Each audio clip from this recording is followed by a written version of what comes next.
ママ、もう思い出せない。でも、絶対に伝えなきゃいけない人がいるの。これは、ある6歳の女の子が母親に残した言葉です。翌朝、彼女はその記憶のすべてを忘れていました。病院の白い天井、モニターから響く、途切れた電子音、医師が静かに首を振った。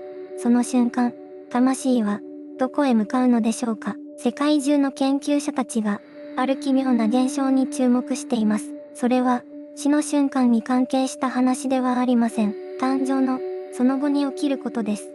生まれたばかりの子供たちは、時として、前の人生を覚えています。場所の名前、知らないはずの人の顔、まだ教わっていない言葉で語る。自分の死に方。しかし、6歳から7歳になる頃、その記憶は突然、消え始めます。まるで誰かが、意図的にスイッチを切るように、脳科学の観点から言えば、これは説明がつきません。通常、記憶とは薄れるものです。でも、この現象は違います。消える直前に、より鮮明になるのです。そして子供たちは、記憶が消える寸前に、親へ向けてメッセージを残します。具体的な名前、知らないはずの住所、あの人に謝ってほしい、という、切実な頼み。これは偶然でしょうか、それとも、魂には、忘れる前に果たすべき義務があるのでしょうか。光の方へと向かう感覚、それを語った子供たちの証言が、今、世界中で記録されています。では、この記憶は、一体いつ始まったのでしょうか。次は、すべてが起きる。その前、の話です。ある子供の話をします。2026年、春のことです。日本のとある静かな住宅街に、一人の女の子が暮らしていました。名前は、ことは、当時、6歳と3ヶ月でした。ことはは、どこにでもいる普通の女の子でした。朝起きると、決まって母親の隣に潜り込みます。朝ごはんはパンケーキが好きで、青い靴をとても大切にしていました。幼稚園では、いつも絵を描いていました。花でも、動物でも、知らない街の風景でも、そう、知らない街の風景を、母親が気づいたのは、ことはが4歳の頃でした。娘が描く絵には、見たことのない建物が繰り返し登場していたのです。古い木造の家、坂道、遠くに見える海。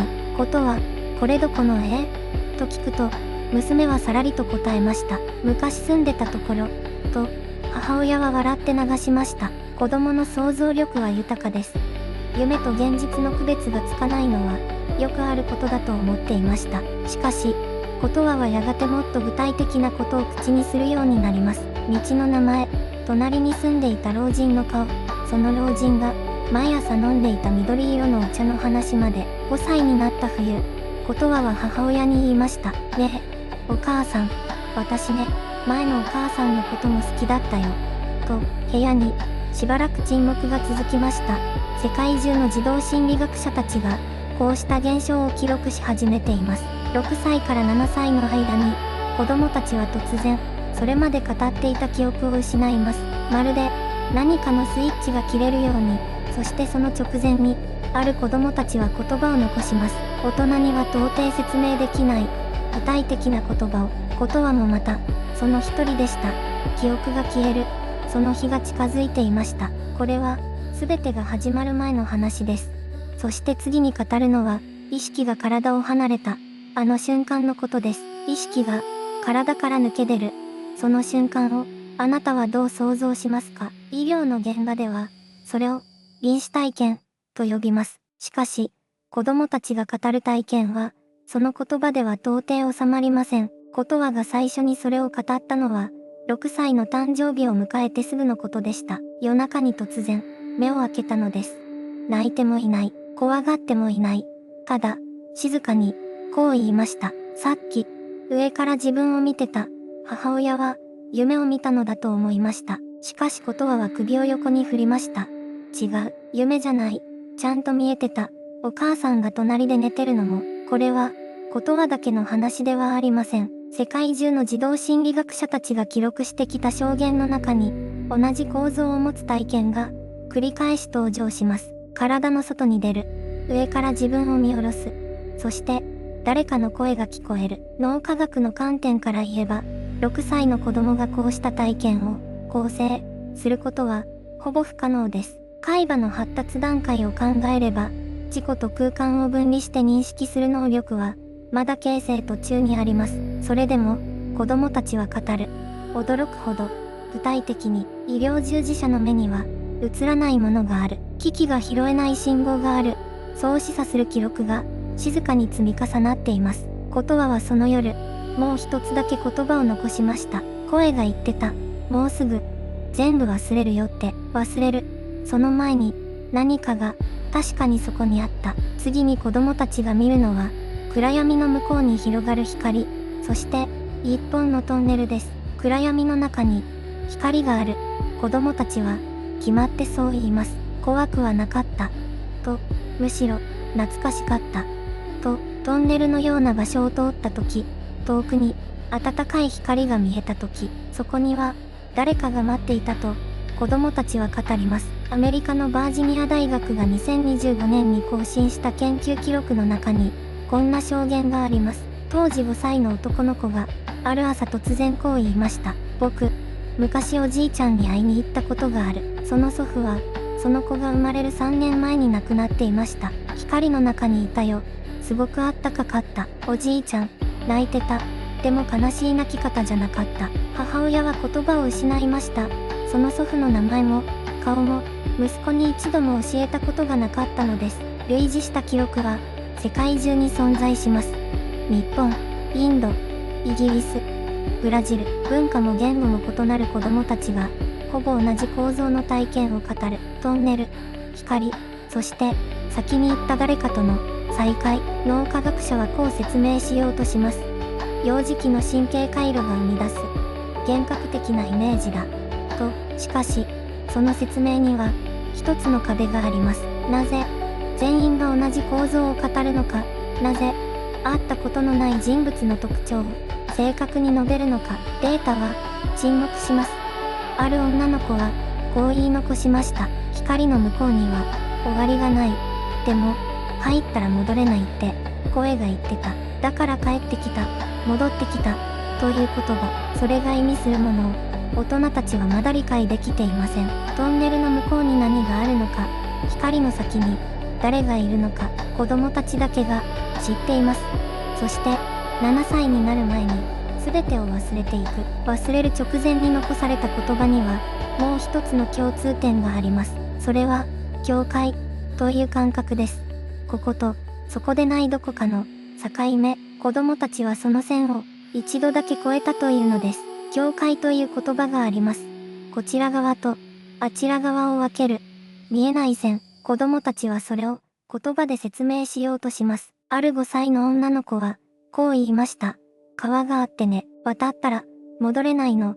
でも私は戻ってきたんだよ。母親は何度もその言葉を聞き直したと言います。戻ってきた、とはどういう意味なのか、どこから、戻ってきたのか。別の家庭では、6歳の男の子が眠る前につぶやきました。あの場所ね、すごく静かだった。音が何もなくて、でも怖くなかった。両親は最初、夢の話だと思っていました。しかし彼は続けて言ったのです。決める場所があってね、そこで、こっちにするって決めたんだ。決める場所。研究者たちはこの表現に注目しました。世界各地で記録された子供たちの証言に、この、決断の場所、という概念が繰り返し登場するのです。国も言語も違う子供たちが、同じような描写をする。それは偶然では説明がつきません。イギリスの児童心理学者が2026年に発表した調査では、3歳から7歳の子供400人以上の証言を分析しました。そのうち実に 63% が、選んだ、決めた、行くことにした、という能動的な表現を使っていたといいます。生まれることは、与えられるものではなく、選ぶものだと、子供たちはそう語るのです。しかし7歳が近づくにつれ、その記憶は薄れていきます。薄れるのではなく、消えていくと言うべきかもしれません。ある男の子が6歳の誕生日を過ぎた頃、母親の手を握ってこう言いました。もうすぐ忘れちゃう。でも大丈夫。ちゃんと決めてきたから。ちゃんと決めてきた。その言葉の重さを、母親は今も忘れられないと言います。境界を越えるとき、子供たちは何かを知っています。どこから来たのか、なぜここにいるのか、そして、いつ忘れるのかも、忘れる直前に残される言葉には、不不思議な穏やかさがあります。悲しみではなく、まるで使命を果たしたような静けさ。次に明らかになるのは、忘れる瞬間に子供たちが見るという最後の光景です。それは走馬灯のように、あらゆる記憶が一度だけ蘇るパノラマの瞬間。忘れる直前に子供たちは見ると言います。すべての記憶が一度だけ戻る瞬間を、それはまるで長い映画のエンディングのようです。最初から最後まで、喜びも悲しみも別れもすべてが一息に流れていく。ある母親はこう記録しています。娘が6歳の誕生日の夜、突然窓の外を見つめていったそうです。ねえ、お母さん、今、すごく綺麗なものが見えてる。何が見えるの？と聞くと、娘はこう答えました。昔のこと、全部、川も、山も、知らない人たちの顔も、そして静かに目を閉じて、こう言ったのです。もうすぐ、消えちゃう。でも、綺麗だったよ。研究者たちはこの現象を、記憶のパノラマ体験、と呼んでいます。臨死体験の報告にも似た構造を持つ、この現象。しかし子供たちの場合、それは死の瞬間ではなく、忘却の瞬間に起きます。なぜ人は忘れる前に、全てを一度だけ思い出すのでしょうか。脳科学の観点では、記憶の整理が起きるとき、関連する情報が一時的に活性化されることがあります。しかしそれだけでは、説明がつかない部分があります。子供たちが語る光景は、あまりにも具体的で、あまりにも感情に満ちています。ある男の子は言いました。全部見た。僕、ちゃんと生きてたよ。その言葉を聞いた父親は、何も言えなかったと言います。パノラマの瞬間は、悲しいものではないのかもしれません。むしろ、それは一つの命が、自分自身を静かに抱きしめる時間なのかもしれない。すべてを見届けて、すべてを手放して、そうして子供たちは、この世界へと、完全に戻ってきます。では、忘れ終わった後に、彼らは何を感じているのでしょうか。記憶を失った子供たちが語る、帰還の感覚、それは次の章で、明らかになります。記憶が消えた後、子供たちは何を感じるのでしょうか。目を開けた瞬間、表情が変わると言います。それまで、どこか遠くを見つめていた瞳が、急に、目の前にいる人を、はっきりと見るようになる。これは一人の親が語った言葉です。娘が急に泣き出して、ママって呼んだんです。いつもと違う声で、まるで、初めて私を見つけたみたいに、医療の現場でも、似た証言が残されています。小児科医たちが記録したケースの中に、ある共通した反応があります。それは、帰ってきた感覚、という表現です。ただ意識が戻るのとは、違うのだと言います。子供たちは目覚めた直後に、周囲を確かめるように、ゆっくりと息を吸います。そして、静かに笑うのです。ある6歳の男の子は、こう言いました。なんか、ふわっとした場所にいたんだけど、帰ってきたよ。どこから帰ってきたのか、それ以上は語りませんでした。世界の児童心理学者たちは、この、帰還の感覚、を説明できずにいます。前世の記憶を失う過程と、現世への完全な着地が、ほぼ同時に起きているからです。これは脳科学的には、説明が難しい現象です。忘れることと、戻ること、その2つが、同じ瞬間に重なっている。記憶を手放した子供たちは、泣くのではなく、どこか穏やかな顔をしていると言います。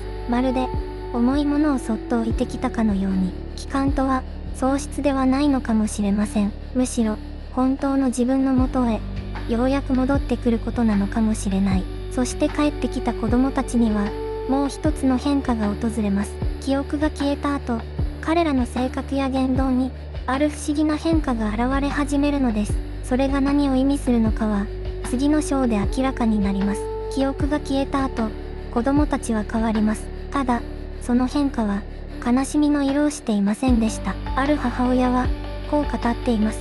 娘は前章の話をしなくなった日から、なぜか急に穏やかになったんです。あんなに繊細で、夜泣きが多かった子が、まるで別人のように落ち着いて、これは、一つの家族だけの話ではありません。前章の記憶を持っていた子供たちの保護者へのアンケートでは、記憶が消えた時期を境に、子供の気質や行動に明らかな変化が現れたと答えた家庭が、全体の7割を超えていました。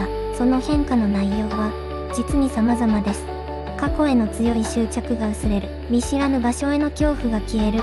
睡眠が安定し、食欲が戻る。そして、何より目立つのが、表情の柔らかさです。まるで長い旅を終えて、ようやく家に帰り着いた人のような、そんな安堵の顔をしているのだと、多くの親たちが口を揃えて言います。周囲の変化も、見逃せません。子供が前章の話をやめた後、家族全体の空気が変わったと感じた親も少なくないのです。ある父親はこう記録しています。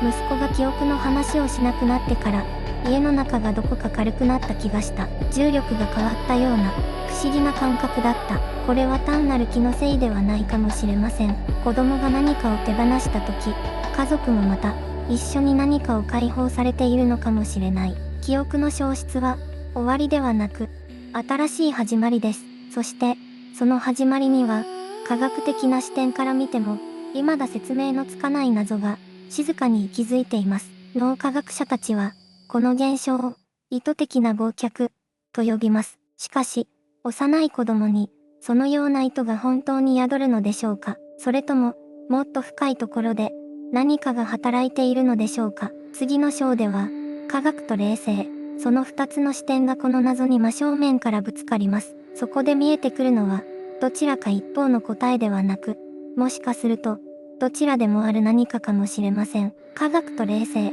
この2つの言葉は、長い間、対立するものとして語られてきました。しかし、子供たちの記憶をめぐる現象の前では、どちらの陣営も、完全な答えを持てずにいます。脳科学の立場から見ると、記憶とは神経細胞の結びつきです。シナプスが形成され、情報が定着する。そして使われなければ、やがて消えていく。これが、科学の説明です。ただし、問題があります。子供たちの、前世の記憶は、単純に消えているわけではありません。消える前に、意味のある言葉を残している。消える瞬間を、自分で知っている。そして、誰かに伝えなければならないと、感じている。これは、受動的な忘却ではありません。まるで、意図を持った手放しのように見えます。神経科学者のアンドリュー・ミューバーグ博士は、こう述べています。脳は霊的体験を生み出すことができる。しかし、霊的体験が脳を超えた何かである可能性も、現時点では否定できない。と、これは科学者としての正直な言葉です。一方、霊性の視点では、この現象は、魂の設計として捉えられます。生まれる前に、忘れることを選んでいる。そして、忘れる直前に、大切な何かを置いていく。それが、子供たちの言葉だという考え方です。どちらが正しいのか、今の人類には、まだわかりません。しかし、一つだけ確かなことがあります。世界中の子供たちが、似たような体験をしている。似たような言葉を残している。そして、似たような瞬間に、記憶を手放している。この一致は、偶然と呼ぶには、あまりにも静かで、あまりにも深い。科学でも霊性でも、まだ届いていない場所に、何かが確かに存在しています。そして次に語られるのは、その、何か、が子供たちを通じて残した、具体的なメッセージです。ある言葉は、家族を救い、ある言葉は、見知らぬ誰かへと届きました。子供たちは、なぜそれを伝えようとしたのか、その答えが、次の章で、静かに明かされていきます。子供たちは、忘れる直前に、言葉を残していきました。それは偶然ではありませんでした。意図があったのです。もう思い出せなくなる、と知っていたかのように、その限られた時間の中で、大切な何かを、確かに伝えようとしていた。なぜ子供たちは、消える前に語るのでしょうか。脳科学は、この問いに答えられません。心理学も、まだ届いていません。でも、残された言葉たちは、静かにそこにあり続けています。ある言葉は、家族の悲しみを溶かしました。ある言葉は、見知らぬ誰かの人生を変えました。子供たちが去り際に残したもの、それは記憶ではなく、愛だったのかもしれません。あなたの周りにも、かつてそんな子供がいたかもしれない。あるいは、あなた自身が、かつてそんな言葉を、誰かに残してきたのかもしれない。この動画が、あなたの心に静かに火を灯すことができたなら、それがこの物語の、本当の終わりです。